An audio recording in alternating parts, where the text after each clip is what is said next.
يقول المثل الصيني: لا شيء يبقى مختفي إلى الأبد، ما تفعله في الظلام سوف يأتي اليوم ليخرج إلى النور.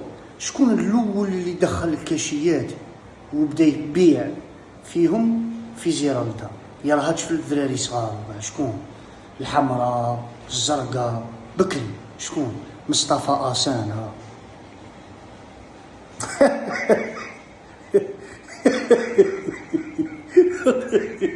أقسم بالله يا خوتي، على والله وتالله وبالله على ما أقوله شهيد، الأول اللي بدا يبيع في الكاشيات في لاسيتي الحمراء زيرالدا هو مصطفى آسان.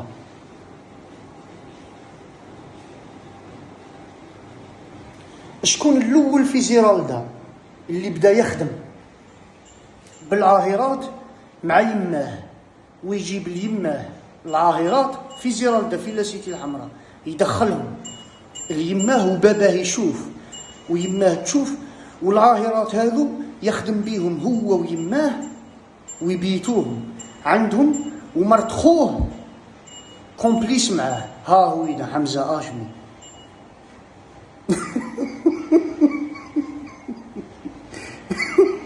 شو كيف دايرين يشبهوا للشياطين. هذا حمزة آشمي عنده خوه وهيب متزوج مع وحده تسكن في حي السلام، كانت هي اللي تجيب العاهرات مع هذا حمزة ويخدموا كاع كيف كيف وياكلوا الشطاطح والمثوم في البرد باه يدفوا القوايم ونانا وما هيشينا لنا. زيرالدا هذيك وشايره فدا. يا لطيف يا لطيف يا لطيف يا لطيف. ولاد الفاميليا اللي راكم ساكنين ثم، نتمنى لكم الهجرة في أقرب وقت ممكن. حسبنا الله ونعم الوكيل.